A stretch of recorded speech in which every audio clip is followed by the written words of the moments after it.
Today, I'm gonna be cooking for my pregnant Madi and myself. Here's the thing, I'm not exactly a master chef. I can only handle the basics. And by basics, I mean our regular Vietnamese dishes. Believe it or not, after 8 years together, 90% of our daily meals are Vietnamese food. We don't eat pizzas, burgers, pastas, or anything with cheese. From day one, Madi started loving what I eat.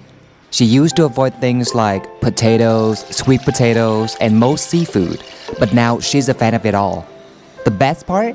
She's learned how to cook our go-to dishes, and for some of them, her skills have even surpassed mine. But today, it's my turn to cook, and I'm really excited to share this little journey with you.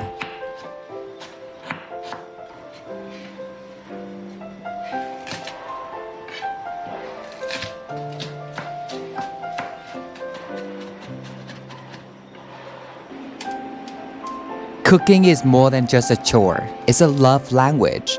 There's a Vietnamese proverb that says, without food, one cannot accomplish anything. Food nourishes not just the body, but also the soul. And when shared, it becomes a bond between people. Cooking for someone you love, especially during a special time like pregnancy, is a way to show care, connection, and gratitude.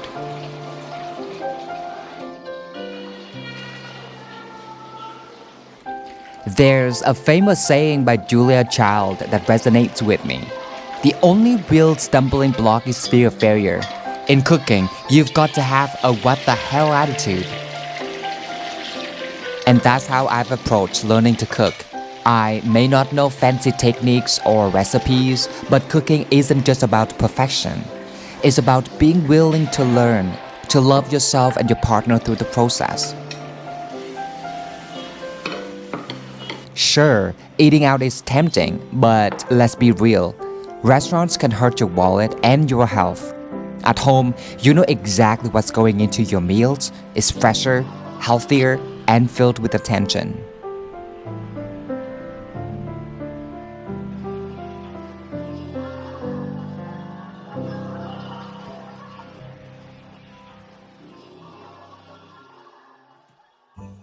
Since this is a new territory for me, and Madi, of course, is a novice to this kind of world as well, especially when it comes to choosing the right food for her pregnancy.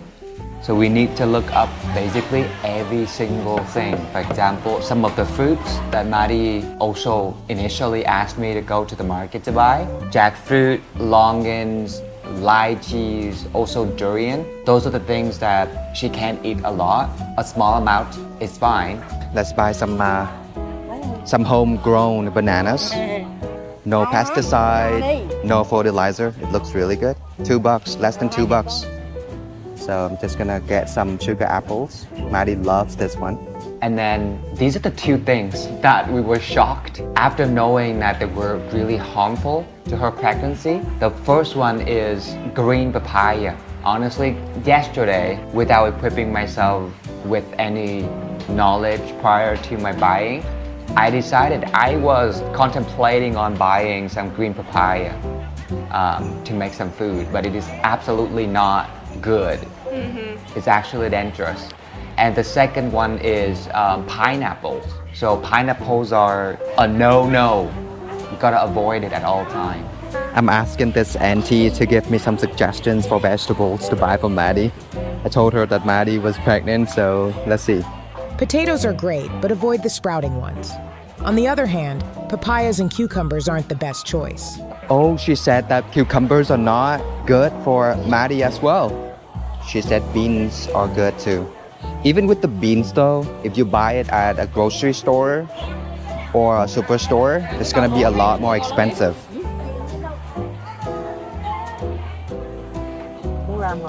And onion, tomatoes. Yep, 4. 4 is good. Let's pick some straw mushrooms. I guess they use straw to actually make the mushrooms or to grow them. I'm only buying it, but I'm not really sure if it is good for Madi. I still have to check, but I'm just gonna buy it first and then check later. Later, if Madi can't eat it, it's fine. Some sweet potatoes, because Madi is not supposed to eat a lot of like carbohydrates, and rice has a lot of it, I think. So sweet potatoes could be a very good alternative.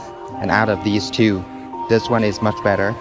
Not only is sweeter, but the texture is a lot better too. No, you should avoid raw bamboo shoots entirely. They can contain toxins, which is why bamboo shoots must be thoroughly cooked or pickled before being consumed. Sorry to Madi this time, because she really craves some bamboo right now. But the next thing is about fish. I already figured out like a list of all of the types of fish that we can buy. I think I'm gonna get 2 of them. So fish with a large amount of mercury, we need to avoid. For example, mackerel, shark, swordfish, pufferfish, and also tuna. Alright, I have just found another type of fish which is really good and recommended for Madi. I'm just gonna have like probably half a kilo or something. Okay, snakehead fish, they're still alive. They're pretty big as well. 7,000 per kilo. So I'm gonna get one of those, probably the smallest one. It is very interesting to know that snakehead fish contained a lot of nutrition and vitamin or minerals.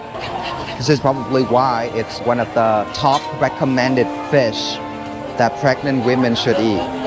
Red tilapia, 75,000 per kilo. I think it's really reasonable.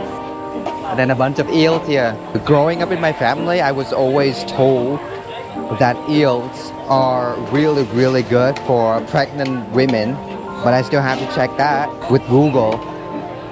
The nice thing about this market is that when you buy a fish, especially a whole fish, you can ask them to like, you know, scale off the fish and then just chop it into like smaller pieces for you. So you don't have to do so much when you get home. And also it's very convenient because like a lot of the fish here after buying, I go home and then I just put them into the freezer. So if it is already chopped like that, it's a lot easier. She can only eat some salmon, but the recommended amount weekly is going to be around 240 to 330 grams.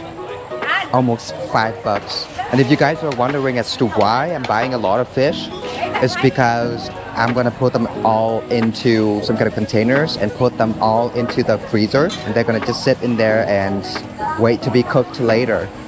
That way we don't have to like make it to this wet market many times. Meat. We're gonna buy some bones as well to make some bone broth so that she can eat noodles at home from time to time. 170,000, almost $8. I'm buying half a duck, which is only gonna cost 75,000, $3. My grocery shopping is finally done. The only thing that I didn't buy today is the bamboo that Madi asked me. I just do like the fact that a lot of the aunties here, a lot of the sellers here are really forthcoming, helpful, and also friendly. They don't mind telling you that some of the stuff is already bad, so you should buy it, even though like I can still see that there's a significant amount of leftover of that kind of stuff. They wouldn't give it to me. They are really familiar to me because I've been going there to actually buying stuff, so they're not going to rip me off. Now I know that the feeling of security and safety is going to be a lot better when you go to a big store, such as a superstore like 𝗏𝗏𝗏 that we went to yesterday. But for me though, I think this is like really good because I don't think that all of the stuff that I just purchased from this wet market, its quality is significantly less or not comparable to that of the stuff coming out of a superstore or a grocery store. Not to mention, you can get pretty good bang for your buck if you know a lot of people here.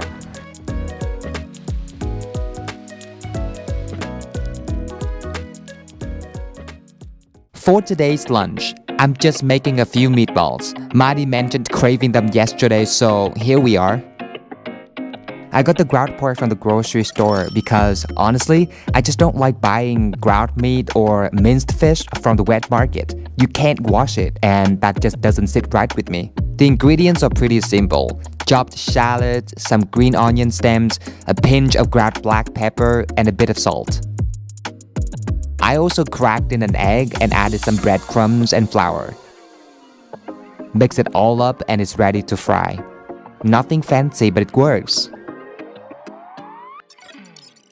Next up, I'm also making grilled pork cutlets. Again, nothing over the top here. I use some chopped ginger, shallots, yes, more shallots, and the same seasoning as the meatballs. I also threw in some sauté and oyster sauce for a bit of spice and color. After mixing it all up, I let it sit for 15 minutes before grilling. But I think I have to clean the grill. It drives me nuts if it's not clean before I start.